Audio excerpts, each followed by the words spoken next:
Alright, thank you all for coming to my senior project. It's going to be on Rachel Carson and essentially how she as a woman and through her publications has changed the way that we treat our environment for the better.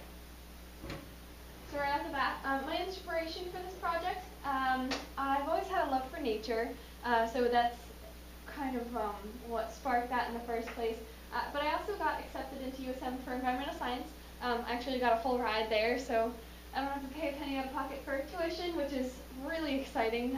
Half of my classes will be outdoors, and so it's definitely something to look forward to after high school.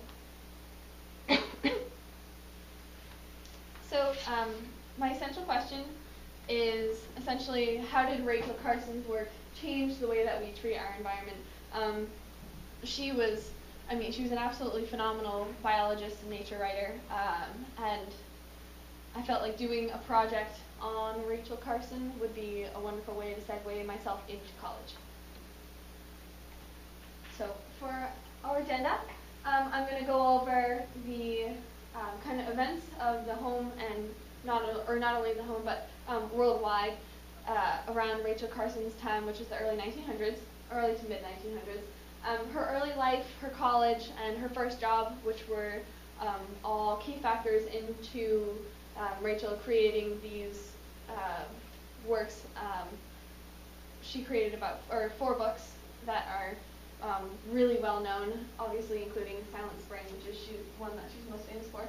And then I'm going to go over DDT and false advertisement, which is DDT is a chemical that we were using to spray for pesticides, and we were spraying for pesticides without really understanding what it was doing to our environment. I'm going to go over the books that she's published, the effects more in detail that she's had at home, and then international effects which were surprisingly large for a woman who was, very well-spoken but very quiet and very I guess the best word to use, she didn't have a very large presence, I guess is what I'm trying to say. There were also many personal attacks on Carson, some of which are pretty comical, so I chose to keep them in here. Malaria, which is directly interlinked with DDT, just because DDT was used to kill insects, including mosquitoes, and mosquitoes are the carrier of malaria. And then finally I'll end with Rachel Carson's legacy, which many of you will see connections to today. So to kind of break it down even more, my thesis is Rachel Carson's research and publications created the spark that America needed in order to pursue strict regulations concerning pesticides and change the way that we not only treat America for the better, but also she changed the way that other countries treat their countries for the better. She has created kind of this ripple throughout the world that without her, life today would be much different than we see it. So my prior knowledge, I actually did a project on her in 5th grade for oh goodness, I don't remember the teacher. I read these 3 books on her. There was another book, but I couldn't find a picture. And they were all just, kind of dumbed down biographies of who Rachel Carson was. So I always kind of had an idea of who she was as a person, but I never really understood to the extent of what she has done for the world. So the events that were currently going on at home and worldwide, women's rights was just starting to kind of come to the surface, I guess is the best way to put it. On August 26, 1920, the 19th Amendment was passed, which gave women the right to vote.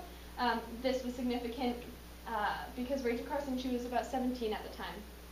So she was, not 17, 13. So she was kind of born into the age where she all of a sudden had much more of a say than, say, her mother or her grandmother.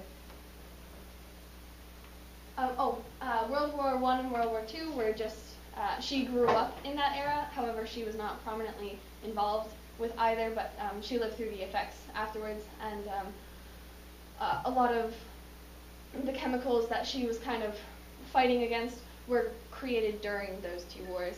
And then communism, which I will go more into detail later. There might have been a couple accusations saying that Rachel Carson was a communist, which is, I find it hilarious, and I'm sure you will too once I explain why. So Rachel Carson's early life, she grew up on in Springdale, Pennsylvania, along the river that flows right through. It's right north of Pittsburgh.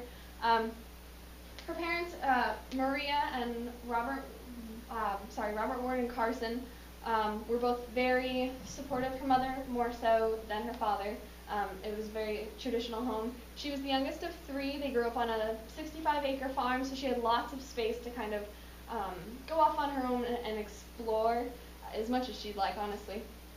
Her mother was a very avid writer, and she encouraged Rachel to write about her surroundings and just sit there and observe and take in everything. So at a very young age, she was writing about animals, writing about nature. She was actually published in Nicholas Magazine at the age of 10, which was pretty accomplished for a 10-year-old, even though it was still a child's magazine. She was a bit of a loner in school. She didn't really connect with a lot of the kids her age, which only pushed her towards environmental writings more and more because it was something that she could turn to and kind of embrace rather than with friends. She also loved the ocean, which was the inspiration for a lot of her writings that I will explain to you later on. And she graduated the top of her class out of 45 students.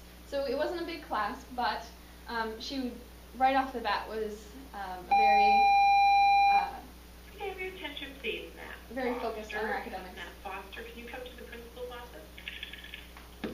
So for college, so fresh out of high school, Rachel Carson attended the Pennsylvania College for Women, which is now known as Chatham College, on a partial scholarship, and with the intent of studying English in order to become a writer like her mother was.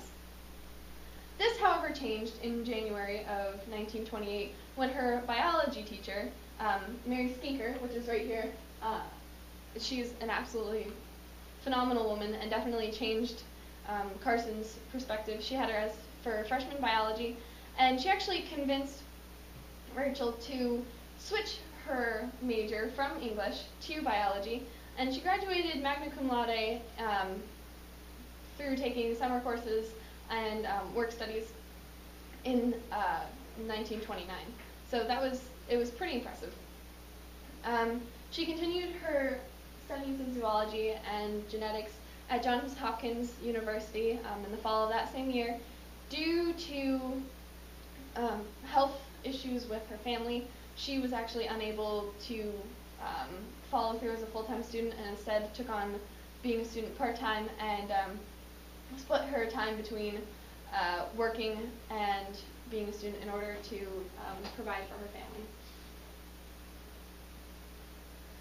So her first job she got in 1932 after she graduated Johns Hopkins with a master's degree in zoology, and she completed her dissertation on a project of dealing with the embryonic development of fish. She got this job by being able to, she was a wonderful writer, and they actually hired her in order to have her complete pamphlets and do little kind of excerpts to put in children's books and things like that, so that they would be more involved with the environment, which was what they were trying to get done. And she ended up creating 52 7-minute programs that were all designed to submerge the reader into the ocean and the wildlife around them, and she was extremely successful. And so after her part-time job kind of expired, they agreed to take her on full-time. And by then she was actually able to support her nieces and nephews after both her parents and her sister passed away. So, excuse Excuse me, sorry.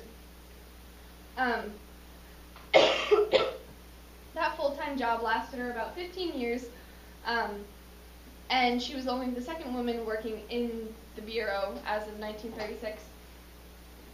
She finally worked her way up the ladder until she was editor-in-chief of all publications for the U.S. Fish and Wildlife Services, which was, the name that they were given after the U.S. Bureau of Fisheries was changed. So, DDT. DDT is a cancer-causing chemical that we were using to spread across, our fields. We were using it to spread through cities and towns, and I was watching some videos when I was doing my research, and they were spraying this chemical in kids' faces to prove that it wasn't harmful, without understanding that there were long-term effects. And what DDT actually does is it gets inside of your body, and then your body is unable to shed it physically. So while there's no direct danger, I hate saying that there's no direct danger because there is, but of consuming DDT, you might get sick or something like that, but it's not going to kill you. But when it stays in your bloodstream, so in your kidneys, it builds up and it can cause cancers. A lot of birds and smaller animals saw the effects much sooner than humans did. And then it was also found in large amounts in breast milk, which was very scary, because it meant that not only were we consuming it ourselves, but we were also passing it down to further generations. This advertisement right here was for DDT, which usually was sold in these paint cans or in spray bottles, and they advertised them to put it under your rug, paint it on your screen so that the bugs would die once they touch your screens, and it attacks their nervous system. So there were lots of videos of these bugs twitching on the ground, and they were praising this miracle, and it was something else. I couldn't include the video because I couldn't get the rights for it, so that was a disappointment. But if you want to look at it later, I can give you the link for it. So the books that she published. In 1941, Rachel Carson wrote the first of her 4 books, which is called Under the Sea Wind. It takes the reader beneath the waves in the same kind of intimacy and wonder that made documents during the time very, I'm trying to think of the best way to put this. They were considered masterpieces because of their ability to immerse people into nature without having to take them out on these nature walks or out on a boat. This book first established Carson as an influential observer of the natural world, and because of this book, Rachel Carson was now considered an influential and skillful writer who emphasized the importance of the environment. She kind of took, between her 4 books, she used them as a stepladder almost when gaining public acknowledgement. So her second book, The Sea Around Us, was published 10 years later, and this book is based on the post-World War II geographical and oceanic evidence of life and work in the sea. It's a study that kind of goes through the processes that form the Earth, the Moon, and the oceans. This book got a National Book Award in 1952, and it kind of gave her more of an international voice. So now she wasn't recognized only in the United States, she was also recognized globally for her works.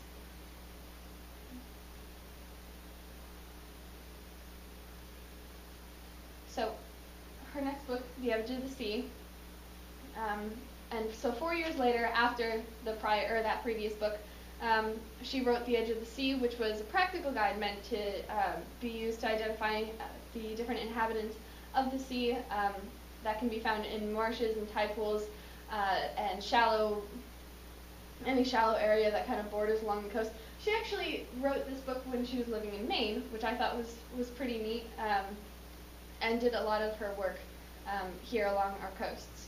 So she also looked into coral reefs and sandy dunes to look at the wildlife there. So overall, without these 3 books, Rachel Carson would not have had the effect and the impact that she did on the public when she released her 4th and final book, Silent Spring. And you can see Silent Spring as kind of the straw that broke the camel's back, I guess is the best way to put it, because it just caused a bit of an uproar with some of, what she was writing about. So in Silent Spring, the first chapter, she describes a community which all the elements of the natural world, including humans, work together, where people are able to enjoy, the sounds of birds and the growth of spring. And then suddenly, chemical poisons are introduced and spring is silenced. And it just describes a very, very dramatic ending in that first chapter that just, it leaves you not necessarily feeling empty inside, but definitely questioning, well, could this happen to us?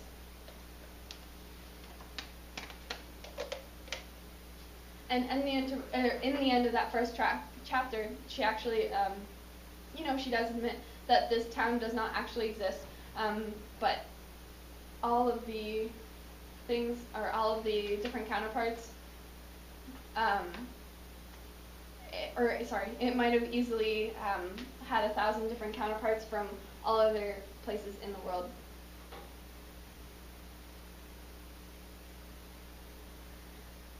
So the effects here in America, she kind of narrowed them down to, yes, there were the actual effects of everything. There were, birds dying. There was, spring where you didn't hear any birds chirping. There were massive fish kills where, all of these fish would rise to the surface dead, and, they were just floating along the shores. And there were a lot of gruesome images. But she kind of went past that, and she focused on the key problems, which were that citizens had too much trust in what chemical companies said. So the chemical company said, well, these scientists say this is good for us, this is healthy, like this is okay, and just the general public were like, okay, well that's fine. So we're gonna start painting it on our doors and spraying our kids in the face with it, and that'll be that. Which obviously was not a good thing. So she also encouraged in her book for people to kind of question what they were told. I don't mean to say that they were going to riot or anything crazy like that, but take a look at the information that they were giving you to make sure that it was credible, to make sure that, what they were telling you was not just kind of a big gray area, that there was cold, hard facts saying that, well, this chemical that I'm, putting on my kids' food is not going to harm them. So this is a video. It worked earlier. And this is actually John F. Kennedy being asked about Rachel Carson's book. These weapons, and when one goes off, maybe they all go off. So this administration will leave no stone unturned to get an agreement if we to get it and provide for our security on the basis which I enunciated in my written statement. Mr. President, a memorandum from the FCC has been reported sent to the White House relating to censorship of international telecasting and broadcasting. Do you care to comment upon your attitude towards censorship? I haven't seen that such a memorandum. Your attitude towards Well, I'd like to see the memorandum, and then I could give you a much more responsive answer. There appears to be growing concern among scientists as to the possibility of dangerous long-range side effects from the widespread use of DDT and other pesticides. Have you considered asking the Department of Agriculture or the Public Health Service to take a closer look at this? Yes, and I know that they already are. I think particularly, of course, Ms. Parsons thought, but they are examining the matter. All right, so it's very brief, but the fact that something that she was writing about was actually being questioned and the president was paying attention to, and he did read Silent Spring, so it kind of added to that credibility. So during that interview, and actually the next year, so about 8 months after that, the PSAC released its report on with the president's clear approval that Rachel Carson and the press kind of regarded it as a justification of the book, like I just said. And it reported that the industry and agricultural critics should support this book, and that the chemical companies will be closely monitored from here on out, just because of what those claims in her book, regardless of if they were true scenarios or not. So prior to 1962, the government regulated pesticides mainly to ensure that the chemical companies were effective and not fraudulent. They weren't paying attention to the environmental side effects. So the Insecticide Act of 1910 and the Federal Insecticide, Fungicide, and Rodenticide Act of 1947 served these goals very well. I mean, it gave nice strict regulations. However, in 1952, the amendment was made to the Food and Drug Cosmetic Act, establishing a procedure for setting the tolerances of the chemical residues in food, feed, and fiber, but not for regulating the chemical use itself. So what they were changing in that press conference was that it was now going to require pesticides to be labeled, as well as the amount of the chemical used will also be regulated. Alright, so shifting. So shifting from the effects in America to the international effects. Alright. So Silent Spring was translated into numerous different languages, including German, French, Swedish, Danish, Dutch, Finnish, and Italian, and then also in later years in Spanish, Portuguese, Japanese, as well as Icelandic, Norwegian, Chinese, Thai, Korean, and Turkish, which was the latest published in 2004. So obviously it kind of spread like wildfire, so that the general public around the world could look at these pieces of writing that Rachel Carson had produced. And hundreds of thousands who never actually picked up the book could still read it because it was published in popular French magazines, as well as their regional newspaper. It was published in an Italian journal, as well as a Dutch weekly newspaper and Swedish magazines. So dozens of reviews of it appeared everywhere in Western Europe, as well as places like Communist Hungary and Yugoslavia, which was pretty surprising because not very many pieces were able to make such as well of a turnout as Silent Spring did. So the international effects, kind of breaking down what I just explained, in Britain especially, were surprisingly muted compared to what they were in America. However, they don't get me wrong, they still had a very large effect. But in February 1963, the British edition of Silent Spring came out. So the Minister of Agriculture, Christopher Soames, acknowledged the value of Carson's book and used it for, sparking lots of insightful debates. And the House of Lords actually discussed Rachel Carson's book for over 5 hours, and which was pretty impressive. Due to the fact that the British government had already been dealing with a lot of these issues, it didn't get as much popularity as it did in some other places like Sweden, but it was still very prominent. And they actually, using some of the tests that they found, they, in the late 50s, discovered several chemicals marketed by Shell, so the gas station. It found that there were pesticides residues in beef and butter and other, mutton, so other meats, and it was threatening to the health, and they actually ended up banning a lot of the chemicals used. So, score 1.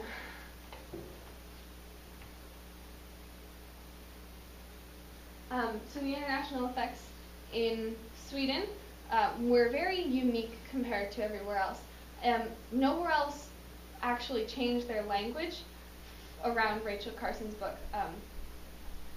Carson argued that the agricultural chemicals get into soil and water and produce and poison all living things, from worms to humans, which were called insecticides, should more correctly be called biocides because they're affecting all living things. The Swedish acknowledged that, and they went through and made a valid point of changing their language to match Carson's views because they full-heartedly agreed with it. And it was just a very unique way to acknowledge Rachel Carson's book. And after doing some further research, I figured that they were likely to react so strongly because of an uproar that was caused a couple of months prior, where birds had been who they were being fed treated grains, and they showed a lot of the signs of chemical poisoning, which involved twitching and eventually their nervous system shutting down and them dying, which is not a very nice way to go. In 1967, Sweden became the first nation to establish a comprehensive environmental regulatory agency that ended up leading the world in some of the chemical discoveries. I guess that's what it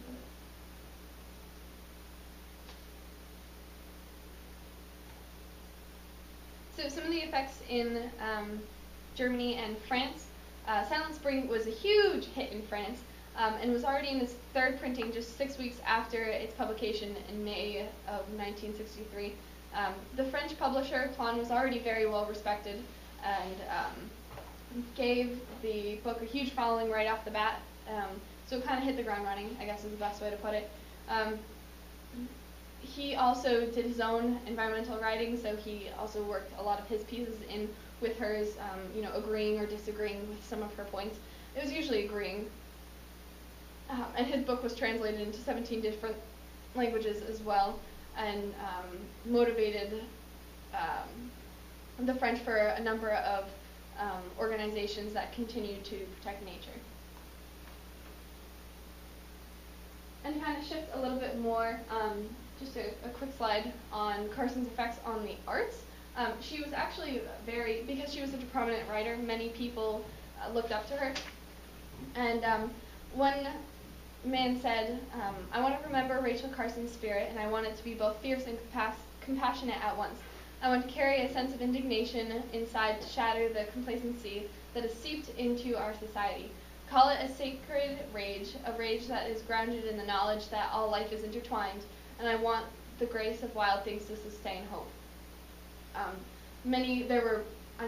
was sorting through hundreds, honestly, of poems and things like that were all dedicated for Rachel Carson. So quickly on personal attacks on Rachel Carson, her with her beautiful cat. One man told her that very outright that he believed she was following communist tendencies, and he wrote, Miss Rachel Carson's reference to the selfishness of insecticide manufacturers probably reflects her communist sympathies, a lot like our writers these days, and we can live without birds and animals, but as the current market slump shows, we cannot live without business. As for insects, isn't it just like a woman to be scared to death of a few little bugs? As long as we have the H-bomb, everything will be okay. So you can probably figure out where that man is coming from. So kind of as a rebuttal, real quick, malaria, DDT was one of the main fighters that humans were using to fight off mosquitoes and prevent the spreading of malaria. By making it illegal to produce DDT, that caused a lot of problems, obviously. I found numerous websites, including rachelwaswrong.org, that were all supporting these facts. And so I looked into it further, and I actually found a study that was completed in 2007 that explained that mosquitoes were actually building up a trying to think of the best word. They were kind of building up an immunity to this DDT, and it was showing that a lot of the bugs weren't being affected by it any longer. So it was actually only poisoning the environment. It wasn't killing off the mosquitoes. It wasn't preventing the spreading of malaria. And that was the only ground that these people had to stand on for why DDT was, in fact, important. So this is a quote by Vice President Al Gore when they did the 50th edition of Silent Spring. He was a very active follower of Rachel Carson, even though she had passed away 50 years prior. And he reiterated all of the key points that she had been hitting, trying to keep her legacy alive.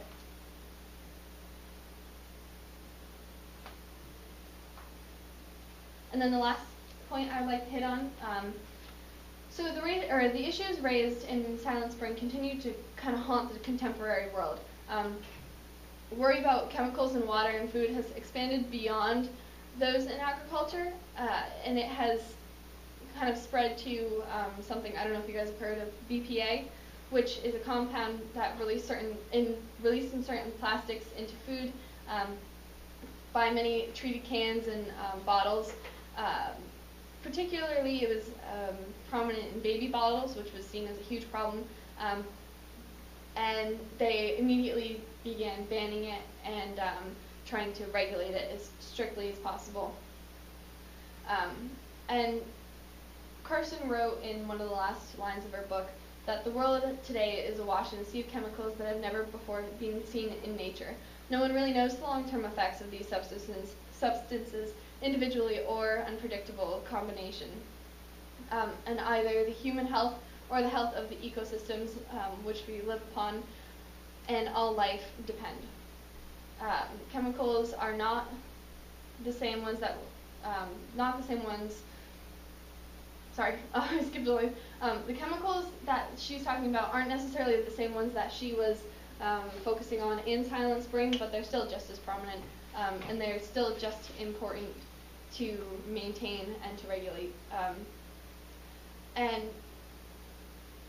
one of the last lines in the book, which I would like to kind of leave off as, no witchcraft and no enemy action has produced our stricken world. The people have done it to themselves. I'm excited. Please welcome.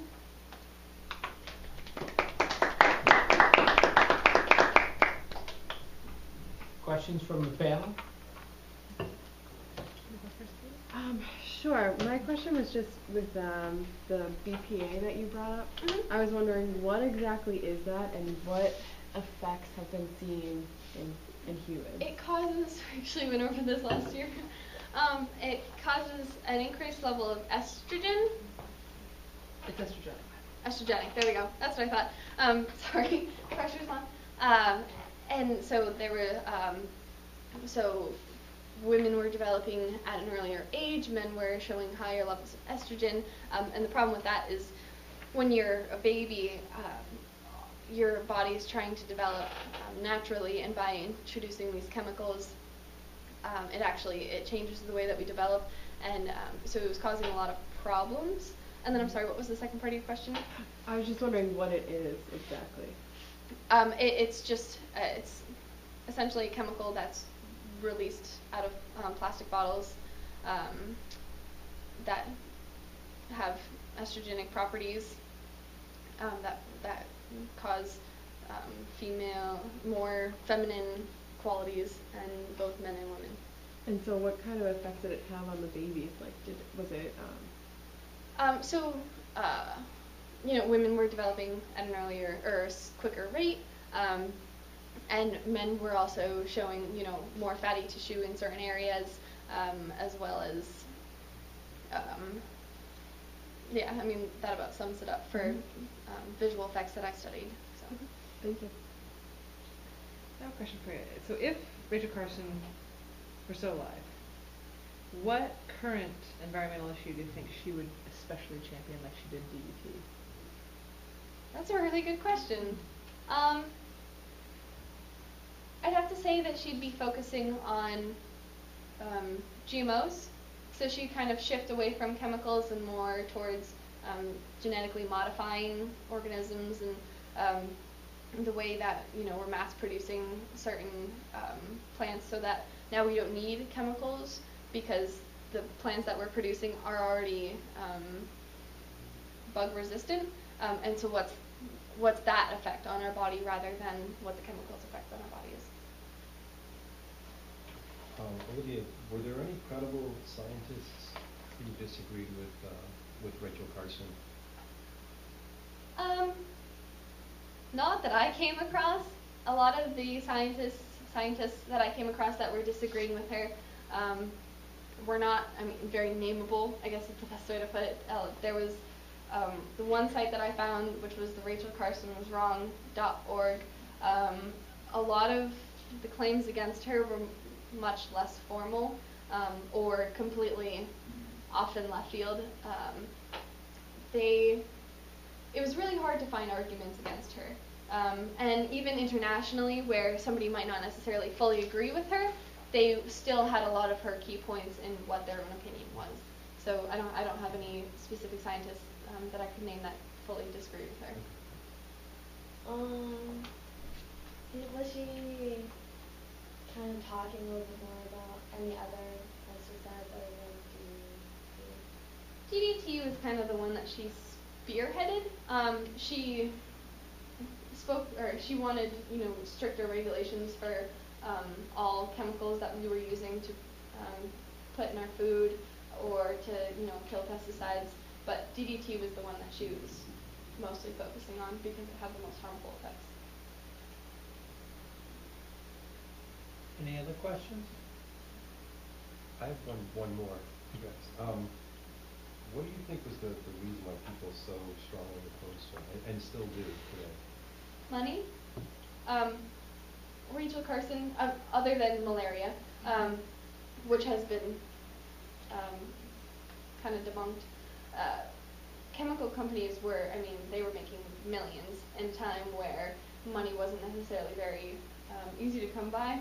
And so by pointing fingers at the product that they were producing and saying this is killing people and taking away most of their business, it put them in a very economically hard place. And so rather than adapting, a lot of them just completely rejected it and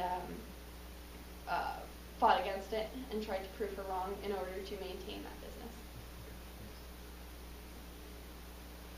Okay, I think at this point, Olivia and the audience can head to the pod and the panel can begin looking at the rubric.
How long is it?